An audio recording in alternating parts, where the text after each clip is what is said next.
Today I have Miss Bridget Cannon at Excel Christian Academy, and she is a director here at Excel, and I have questions for her. Number one, what is your education background? So my education background is I have a bachelor's degree in early childhood education, and then I also have a master's degree in special education with a concentration in psychology. Okay, two, how many years have you been in childcare? It will be 17 years in October. Three, why did you choose to become a childcare director?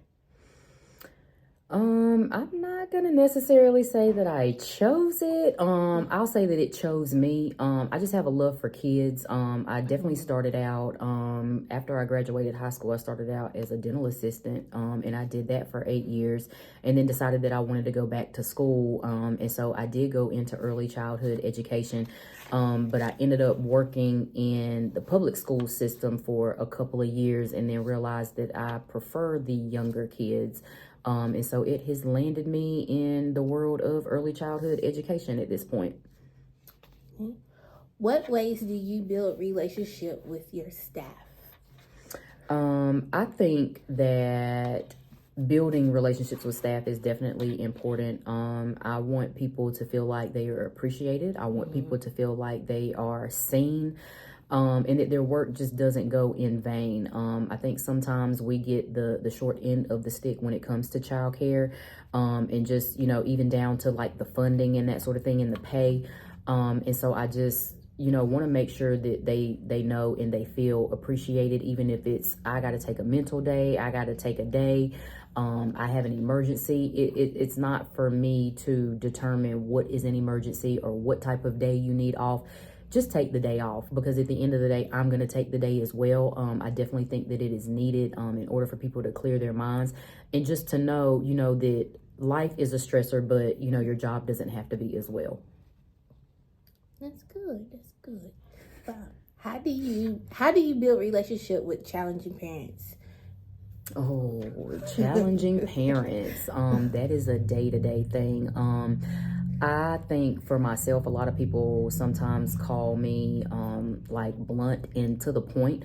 But I feel like with people that will say that are challenging or have challenging behaviors, I feel like that's where you have to meet them. You definitely have to meet them halfway and just let them know, like what it is and what it's not.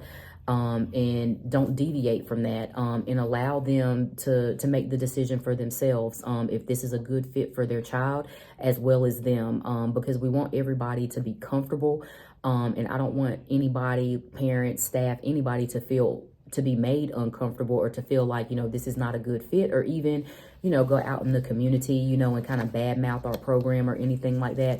I think meeting people where they're at, trying to talk things out and just trying to meet the needs of the child is of utmost importance when it comes to dealing with those parents, and just knowing too that it's not the child's fault that their mother or their father is being difficult. So that's not a representation of the child, because at the end of the day, my first priority is always going to be the children, and the adults. They're going to always come last. That's a good nugget right there. What is your weaknesses? I'll say within childcare, I'm going to say probably giving people the benefit of the doubt. We live in a time where a lot of people like to take advantage, and they like to misinterpret things such as rules, regulations, policies, procedures, that sort of thing. And I kind of give in to parents every now and then. So like if somebody's late, I might not always charge them a late fee. Or it might be certain ones, if I'm in good standing, or if they're in good standing with me and they haven't given me any trouble, I'm not going to charge them a late fee. But if it's somebody that has been a challenging parent, you're going to get a late fee. It's kind of like a give and take. So I'll definitely say, I think I give in to people and their emotions and their sob stories of what may be going on and why they can't pay, or why they can't do this, or why they can't bring their child on time. Okay. What are your greatest strengths in childcare? Or in, I guess, Excel working here? I don't know. I mean, for me, I would probably have to say maybe being personable. I don't know. I mean, I feel like I do what I'm called to do. I have a niche for it. And I enjoy kids, especially this age. My kids are older, so I definitely miss this age and stage, but I probably have to say just being able to relate to kids and relate to the parents. I guess those would be two of my strengths. For me, seeing you as being an intern, I feel like you are open, very open, and you give good criticism. Okay. And I have seen that, like, you give me good points and stuff as being here. Well, I appreciate that. I do. What characteristics make you a good director?